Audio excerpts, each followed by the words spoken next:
Good afternoon, sister. Good afternoon, sir. I am Shegun Ojomo of First Nigeria TV. May I get to know you and exactly know why you are here today at this event? My name is Oluwaniromi Abiodun Olamide. I am a participant. I'm one of the people who came to learn under RAP today as an organization. I came to learn more about gender-based violence. Alright. What group of the people, PWDs, do you belong to? I'm from NAPPD, that is National Associations of Persons with Physical Disability. They go under a cartoon unit. The cartoon unit. Yes. Oh, that's beautiful. Yes, sir. Now, how does this, if I may ask you, how does the issue of people living with disabilities, how does it relate with what RAP is actually doing here today, that they've been doing for some time? How does it relate with gender violence and all that, and child abuse and all that? How is it related? Okay. If you're going to look at it critically, probably in a simpler form, we all know that anybody with disability, be it physical or mental or any form of disability whatsoever, is prone to being abused one way or the other. Because either we like it or not, the person already has a disadvantage to how the person can actually cope or relate with life issues. So, looking at my own Experience. not even experience, looking at my own cluster, the physical cluster, Yes. there is a lot of clauses that has to do with our living. There's a limit to which we can respond to abuses. There's a limit to which we can carry out different activities. Even our movement starts from our movement. Our movement is already the bad to an extent. For somebody who is being abused and cannot move, let's put somebody on a wheelchair for an instance. If the person is being abused in the house, it will take a lot of energy and a lot of confidence for the person to come out to speak, because first and foremost, the person actually needs someone to assist their movements from one place to the other. And second, another thing is because of the way we are being, because of the way we've been brought up generally, people with disability already see themselves as being secluded. We already see ourselves as people who cannot really function with people without any form of disability. So when we are in situations where we are even supposed to talk out in any form of abuse, we tend to keep it in simply because we don't want to be shamed.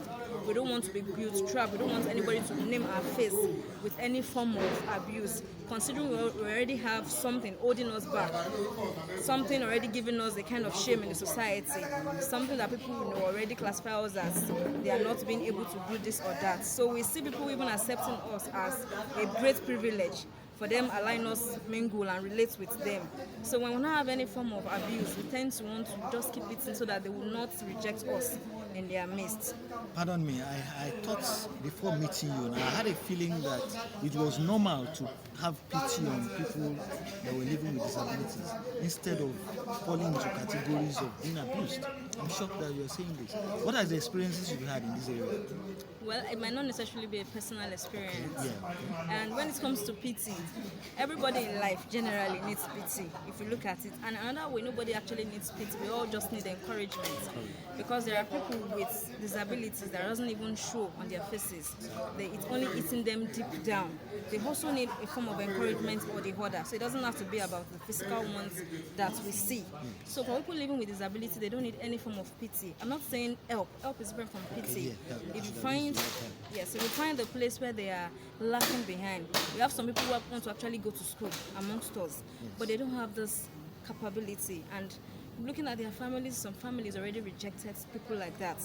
They already see them as people who cannot amount to anything. So they just seclude them and train the other children who have no form of disability. So if we have people out there, they might not even be our family members, but people who have this humanity in them and feel okay, they want to help us. It's not to come to us with pity. It's coming to us bearing in mind that they want to help elevate our status from being nothing to something. So it is the mindset of pity that really brings about a lot of abuse also. Because some people would believe they are coming to help, even in marriages. Some people, you meet as a young lady, you meet men. Men, because they are not guys, they are men, they are matured, that would ask you out. And when you even say a no, they'll be like, why is she saying a no? I'm actually coming amongst all the men out there who actually have come to approach her. So why is she telling me a no?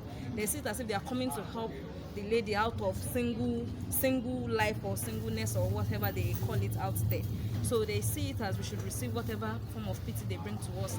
If our head bowed down in shame, because they believed whatever had happened to us, probably it was caused by us or something. I don't know the idea or the perspective in their head or something, but that's so many issues like that. People just come with different form of pities. Even when you go to school, like I went to a university, fine, it's the University of Lagos and thereabouts. There are things when I got to my hostel. I remember the year one I squatted. I didn't get a room, and then I didn't even have the awareness that there were things I had rights to as a student of an institution with disability. So I went in like every other normal individual, and I was trying to find my way and place my feet somewhere. So when I didn't get with ballot, they do ballot system in my school, my ex-school then. So when I balloted and I didn't get a space, I was finding other means. People were even selling bed space. But as a freshman, I was thinking I don't want to get myself involved in things that would give me problems. So you're selling your bed space to another person is a big issue already. So I didn't do that. So I eventually squatted with a friend of mine. If I'm even going to look back now, I remember that my friend, because she already had this in mind that I will be a problem, I will be a burden to her. The first week we started living together, she decided she was going to be cooking her food alone, doing all sort of things alone herself, things that normally you're supposed to accept me. We were supposed to do things together. We are both freshers in that school. But I didn't mind. I still continued my life. When I get things, I will even put it on the table. Babe, but this is what I have. Let's share it. Or if you know you don't need it, no problem. So, and in our hostel then, it is not always very convenient to get water to bed in the morning in the bathroom. So we go out of our hostel to the backyard to fetch water. It was not quite easy for me. So I just sat down one day. I was like, instead of me begging this person every day, help me fetch water or this, I just like every morning, as early as 5, 6, I've woken up, I've gone to the backyard, had my bath then, and come back inside. Even if my class is for 9 or 10 or whenever, I don't care, as long as I've achieved having my bath in the morning.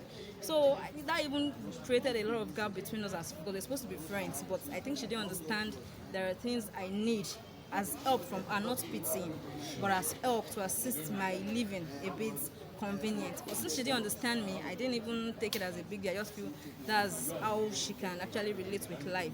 And I found a way around my own living. Naturally, I think I should thank my parents for that. I wasn't trained in such a way that I would be waiting for somebody for help in one way or the other. I remember when I got admission to UNILAG, that people were even saying, well, my dad was supposed to take me to school. He said, no, she be a big girl, let her go herself. I went and I came back myself. And that's where I've been living my own life personally. But there are some others who won't pay, their parents didn't even know how to go about their children's disability. And some parents too, out of this pity, they don't help these children. They already make them feel dejected, they already make them feel incapacitated, like they don't know they can even do some things themselves. This thing grew bigger to this time when I finished my university for NYC. I was posted to Akwa Ibom. I remember the first day I got my letter, I was like, Akwa Ibom. That I don't understand this language, and I've not even been out of Lagos. I think I went out of Lagos once, but Lagos, I know my way around Lagos, but outside Lagos, I just told myself that as far as this is not a place with insecurity, I'm going, and I packed my bag. My dad even asked me that, are you going to, he didn't even talk about it, because he knows the kind of daughter he has. If it was an issue, I would tell him, probably I'm going to work something out there, but I didn't even tell him anything. I just went to Instead camp then at Akwa Ibom State. So we got there too. Life was not quite easy and rosy, but I found my way. Actually, this issue of having a place to bathe, going to collect food at the Mami kitchen and everything like that, but I found my way around it and everything went well for me. A lot of people called then after the 3 weeks campaign. We had some people with disability too that said they came the first day or thereabout, and they lodged their complaints and they allowed them leave the camp due to their, but I didn't make any complaints. The only thing is when the soldiers come in the morning for march past, I let them know I cannot march, sir. So there's no point going out there to just sit and stare at others, so I'd rather remain in my room. So at least after the first week, they got used to my face. So when they come to send every other person out, they don't disturb me. So I was able to manage myself till I finished service in Akwa Ibom there. How would you rate the activity of government relative to people living with disabilities in this part of the world, the developing world? How would you rate the activity of government? Well, if you were to look at it, because just like this LASODA body they've created. What did you call that? LASODA. Okay, Lagos okay. State Office of Disability Affairs. Okay, just something. So many other states have not even had this awareness. Okay. The only thing they believe is when there is time for election, let them give them rice. They see them as pity party people. Okay. So they gather them together, give them rice, give them polo, and they use them for campaign most of the time. So no government is actually coming with a clean and sincere heart to help this to help our sector grow, our kind of persons grow sincerely. When I'm looking at Lagos State, I think Lagos State is really, really trying. They are putting in their best. They are putting in every effort they can to get people with disability on their feet. The thing is, when they start things like this, it's not quite easy, because even it's our local governments, when we're still trying to gather people around for this association here, some people are reluctant. Let me not even look at others. Personally, for me too, that was one of the reasons why I had a lot of issues of things I should have benefited in school that I didn't benefit from, because my first mentality was, because I had a disability, I run away from people with disability. Okay. Because I believe they will pull me down. I believe we'll just be thinking myopically, like we'll just be thinking of things we cannot do and achieve. So I just said I don't even mix up with them. So at the point, that was when my final year, when I got hostel Moremi, which is the rightful hostel for people with disabilities, that I got then, even after more stress.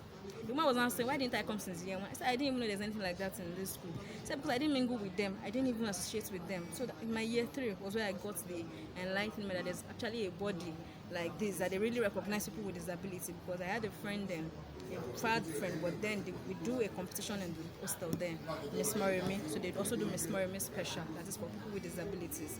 So she forced me to participate then. I came third. So that was what gave me the idea. Like, so I really mingled with other forms of disability, people with spinal cord, people with blind, and every other form of cluster then. So I really got to know that it's not about even me that have the disability. I already had it in my mind that people with disability will draw me down, not even giving them a chance. So that was when I got to the realization of, if every other person had risen the way I had risen, then who would have actually associated with me? So we have to come together as one. So, because even the Miss Moremi they do, and Miss Moremi Special, some form of people, I met a lady as a last week, Kelechi, Ugu, I've forgotten her surname. She said they were the ones that fought, because I entered university 2010. Said they fought for it 2006 before they allowed people with special abilities to participate in every programs. At least we are all living in that hostel. So why should you have a program and you seclude people with any form of disability? So she said we're the one that fought for it. The inclusion of people with disability, let them participate, let them carry out their own talents too, and see them perform. So I believe they are really working on this, but it takes a step. And fine, might be big, because to me it's looking like a baby step. It's looking like a baby step, but it's taking a step. They are trying. But in the place of employment, I don't know, because everything in Nigeria, I'm sorry to say, is politics.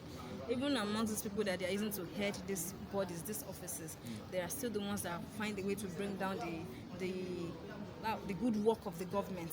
When they get there and they start politicizing things that are supposed to be for commoners, even to job slots. As last year thereabout, I was running here to get a year and there just to get a job with Lagos State government. I've not gotten it tonight. I've not relented. I'm still writing letter here and there. But when the place I get to, they will tell me go back to Lasoda. Go back to Lasoda. Meanwhile, this Lasoda board is not as if they are coming out open, that this is how they are doing their selection of people to put in places, or this open job opportunities. They are not being open with it. So government is really trying, but they should put in more effort. They should run it as if they are running the race of things that are actually personal to them. And when we are going around, that's when I got to know there are some of them also that have people with disabilities. Just like when Desmond Elliott said something then, and people attacked him and said, why didn't he leave his own children in Nigeria? And one of his excuses was the fact that he has a child with disability, and he knows the child will not get the best care, the best training and everything here. So he rather send the child out there. So I think that's another thing, because most of them, their children are not here, even people without disabilities. So their child with disabilities are not here. They don't know what people with disabilities are actually passing through. So just like the issue of the BRT, fine, Lagos State was one time coming out to say it is free for people with disability. For me, I've not gone there once without my money. They know. So I've not actually had the experience. But people that go there, they have the series of experiences of embarrassment. When they get it, they have to start fighting for. And government said. If government actually enlightens people in the office, or even these their drivers or riders, that people with disability, they are allowed to come in. Maybe they have 2 spaces in this BRT. Allow them freely. You don't need to embarrass them or something. But government, so I believe they'll just say some things on paper. They don't implement it. They don't follow up on all of these laws and rules that they just dish out. That was exhausting. Thank you very much. God bless you.